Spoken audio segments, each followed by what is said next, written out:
Assalamualaikum warahmatullahi wabarakatuh. Anda bersama dengan saya lagi. Saya Ustaz Anwar Fakhri bin Ibrahim, pendakwah muda di Pertubuhan Al-Khadim. InsyaAllah pada hari ini kita akan meneliti ataupun kita akan mentadabbur surah Al-Mulk ayat ke-6 sehingga ayat ke-11. Pada minggu lepas baru sahaja kita selesai mentadabbur ayat 1 hingga ayat 5. Namun ada sebahagian penonton menanyakan saya apakah buku yang digunakan ketika mana saya membaca tafsir. Maka buku yang digunakan adalah tafsir yang kebiasaannya kita akan dapatlah ketika mana kita ziarah ke Tanah Haram di Mekah. Apabila kita berjumpa dengan pekerja di situ, apabila kita minta tafsir dalam bahasa Melayu, insya-Allah dia akan beri tafsir ini. Dan saya pasti tafsir ini kebanyakan di rumah tuan-tuan dan puan-puan akan ada, insya-Allah. Jadi kita terus kepada tafsir surah Al-Mulk ayat ke-6 sehingga ayat 11, yang mana pada kali ini kita akan ceritakan apakah azab ataupun apakah siksaan yang diterima oleh orang-orang kafir yang mengingkari penciptaan Allah Subhanahu wa taala. Ayat ke-6, dan orang-orang kafir kepada Tuhannya memperolehi azab Jahannam, dan itulah seburuk-buruk tempat kembali.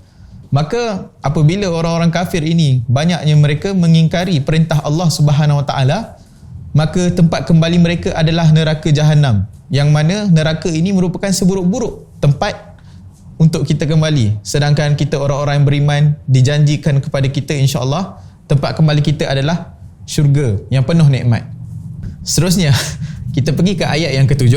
Apabila mereka dilemparkan ke dalamnya, mereka mendengar suara neraka yang mengerikan, sedang neraka itu sedang menggelak. Maknanya di dalam neraka ini terdapat suara yang kita katakan jeritan mengilai, kerana jeritan-jeritan orang yang sudah diseksa di dalamnya, sehingga kan jeritan itu tidak dapat didengari oleh orang-orang yang biasa. Okey, seterusnya kita pergi kepada ayat yang ke-8. Hampir-hampir neraka itu berpecah belah lantaran marah. Setiap kali dilemparkan orang kafir ke dalamnya, penjaga-penjaga neraka itu bertanya kepada mereka, apakah belum pernah datang kepada kamu di dunia seorang yang memberi peringatan? Maka ayat ini yang kita dapat lihat bahawa penjaga neraka itu ataupun malaikat yang menjaga neraka itu memberitahu kepada orang-orang kafir yang berada di dalam neraka, tidakkah di dunia kamu mendengar peringatan? Tidakkah di dunia ada seseorang yang memberitahu kepada kamu tentang seksanya azab Allah Subhanahu Wa Taala, tentang seramnya neraka Allah Subhanahu Wa Taala, tentang beratnya azab Allah Subhanahu Wa Taala. Sedangkan mereka ini, orang-orang kafir ini telah diberi peringatan melalui utusan Allah Subhanahu Wa Taala, iaitu Nabi Muhammad sallallahu alaihi wasallam, tetapi mereka ini menidakkan apa yang disampaikan oleh baginda sallallahu alaihi wasallam, lalu nerakalah tempat yang berhak untuk mereka yang mendustakan dakwah Nabi Muhammad sallallahu alaihi wasallam. Seterusnya kita pergi ke ayat yang ke-9. Mereka menjawab, benar, ada yang telah memberi peringatan kepada kami. Sesungguhnya telah datang seseorang yang memberi peringatan, maka kami mendustakannya, dan kami katakan Allah tidak menurunkan sesuatu pun, kamu tidak lain hanyalah di dalam kesesatan yang besar. Seperti mana kita tahu ketika mana Nabi menyampaikan dakwah kepada orang kafir Quraisy, mereka ini menuduh Nabi dengan gelaran yang sangat hina. Ada yang menuduh Nabi sebagai penyair. Ketika mana Nabi menyampaikan ayat-ayat Al-Quran, mereka mengatakan bahawa itu hanya syair. Itu hanya datang daripada Muhammad sendiri, bukannya datangnya daripada Allah Subhanahu Wa Taala. Ada juga kerana Nabi Muhammad sallallahu alaihi wasallam membawa satu syariat yang baru, syariat yang menidakkan ajaran nenek moyang mereka, maka Nabi Muhammad sallallahu alaihi wasallam juga digelar sebagai orang gila. Dan ada juga sebahagian orang kafir Quraisy juga menggelar Nabi sebagai seorang yang sahir, iaitu orang-orang yang mengamalkan sihir. Kerana Nabi Muhammad sallallahu alaihi wasallam walaupun membawa ajaran yang baru, tetapi sudah ada pengikut di kalangan anak beranak ataupun di kalangan kerabat Nabi sendiri. Seterusnya kita pergi kepada ayat yang ke-10.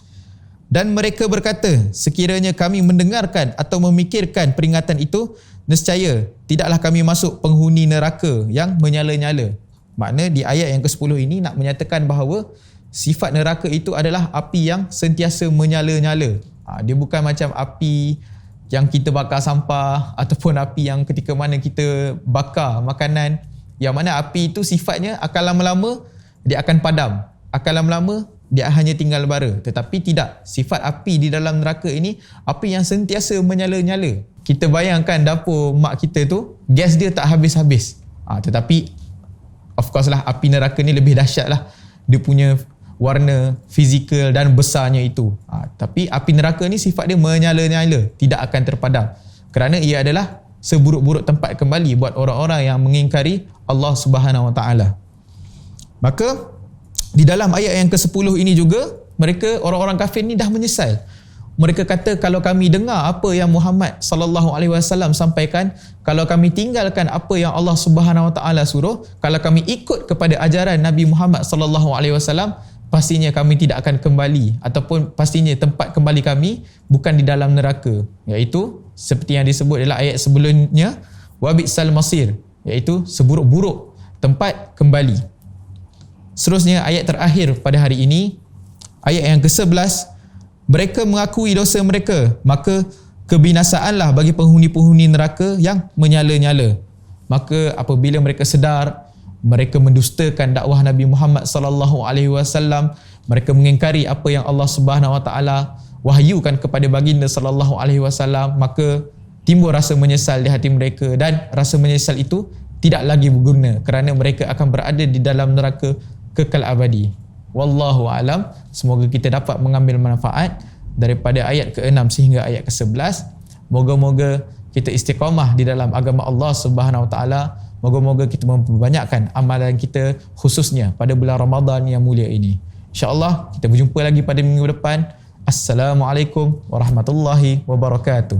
Jika tuan-tuan dan puan-puan mempunyai sebarang kemusykilan atau permasalahan mengenai apa yang telah saya sampaikan, maka bolehlah bertanya di ruang komen, di IG, di Facebook ataupun di YouTube kami. InsyaAllah kami akan menjawab pada minggu seterusnya.